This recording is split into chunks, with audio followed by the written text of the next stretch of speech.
My mom is a therapist, the number one relationship therapist in my country. People travel from different parts of the country for her advice, so it wasn't a surprise that her opinion mattered the most in my relationships. When my first boyfriend came, she said to me, Anna, I can tell he's going to abandon you. I called my second relationship off after a year because my mom said that he had the characteristics of a cheat. I couldn't tell how she knew all of these things, but I believed her. After all, she was the expert. Many times she would make me watch her online videos and read through her books, just so I could make the right choice for a husband. At every opportunity, she would tell me about my dad and how he was the best man ever. Anna, imagine marrying a man better than your dad. My dad died 2 weeks after I was born, and my mom didn't marry because that was the love of her life, and she didn't want another. She devoted her time to taking care of me and advancing her profession. After my fourth breakup, my mom suggested I went on a holiday. It would help your broken heart, she said. I was pretty sure about Andrew. I read my mom's books, I watched her videos, and I always thought that he was better than the men that she described in her books and her videos. So, when my mom asked me to break up with him, I told her a big no.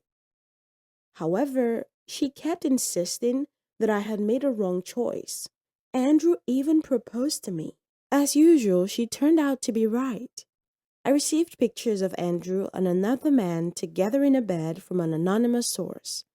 Andrew wasn't just cheating, he was also lying about his attraction to women. Don't worry, baby, my mom said.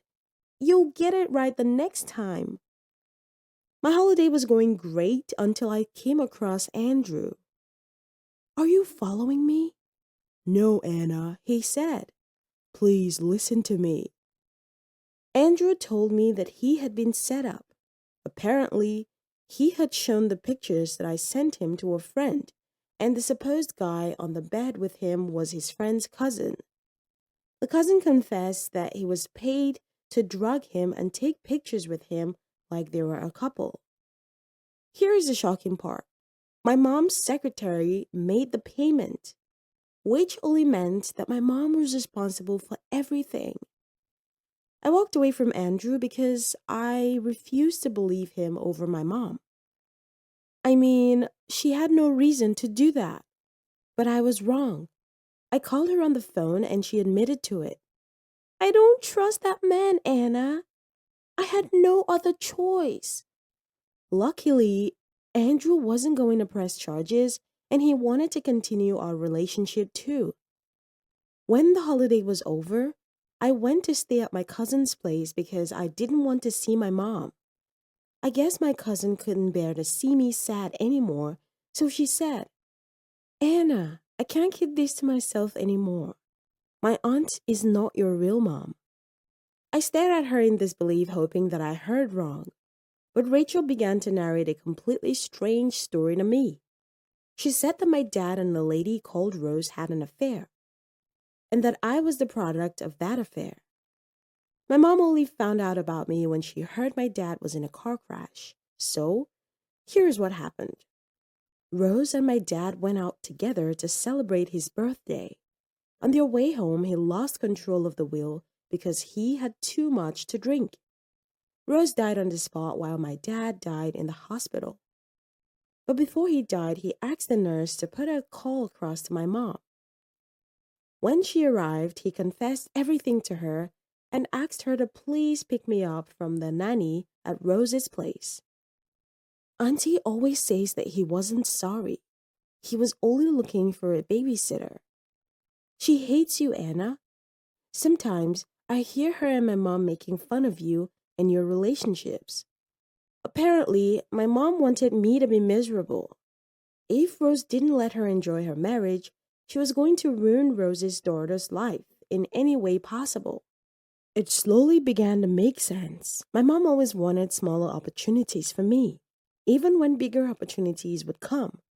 Start small, she would say. so you'll appreciate big things later.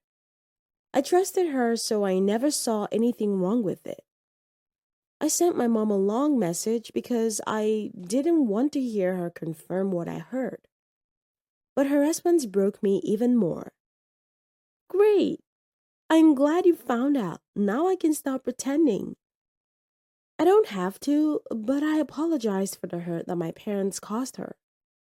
Maybe it would help her to heal. I never went back to her house. There was no point staying with someone who hated me. Months later, Andrew and I got married and we moved to another country for a fresh start. Sometimes I think back and wonder how someone could perfectly convince another person that they loved them when they truly didn't.